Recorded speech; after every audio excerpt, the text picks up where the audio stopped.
What's up, y'all? It's Candy Girl with my 2 cents, and today I'm going to talk to you about Nick Cannon being let go / quitting from America's Got Talent because of his big ass mouth. Okay, so let's go ahead and get started.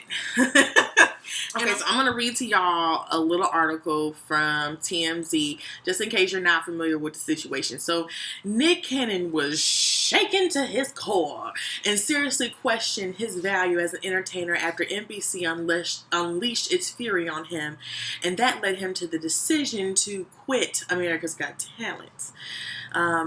Johnny Carson, Jay Leno, David Letterman, and many others trashed their network right on their shows, and the brass allowed it. Yet Nick went on Showtime, made a few harmless comments about NBC, and he was threatened with termination. One situation that hit home was Tracy Morgan, who made a comment during a show and suggested that he might knife his son if he found out he was gay. NBC execs defended him. Okay. So that's enough. I think what's missing here is the harmless comments about NBC. And I'll tell you, when I read these harmless comments about NBC, I don't see them as harmless at all. What he said was that ever since he joined America's Got Talent, that they took his N-card. He said the word, but as y'all may know, I don't use the N-word in life or on my channel. So therefore, I'm not going to say it. But anyway, they took his black card. And he said that ever since joining the show, it would only be certain people that he would be interviewing. And they also told him that he couldn't say certain things. And I'm assuming that they meant on their network and outside of their network because they got upset about the whole Showtime situation. So they were basically telling him that he cannot say certain things in public because he represents that show and ultimately that network to a lot of people.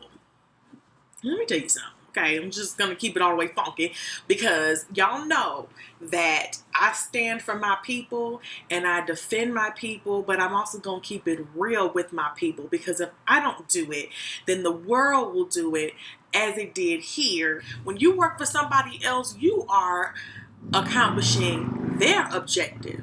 You are on their agenda. You are accomplishing their mission. And that also means that you are creating and upholding their image.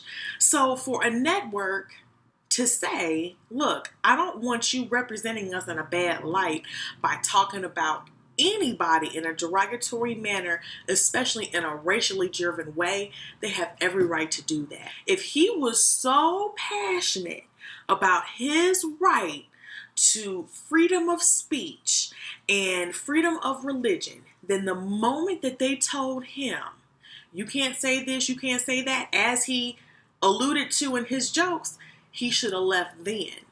But he didn't. He said, okay, for a little funky ass $4 million. But I guarantee you he can't take it with him when he go see Jesus. So to me, it's just like, why are you so passionate about it now? Oh, that's because they held you accountable to something that you signed. As much as black people don't like to be made fun of by white people and being told that they're inferior, I'm pretty sure white people don't want to hear that about themselves either, okay?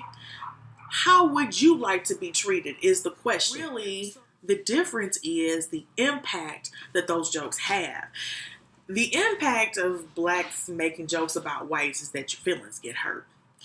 But the jokes about black people is just reaffirming this existing white supremacy in our society. That's just how this country was built once it was colonized. You know, them getting upset about him making a joke against whites would make sense to me.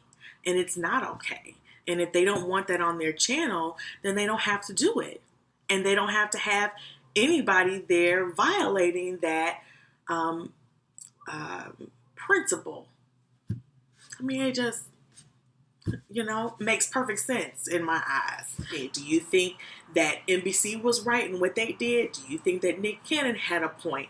Do you think that, blacks making jokes about whites is okay? Let me know what you think, y'all. Until next time, love and blessings.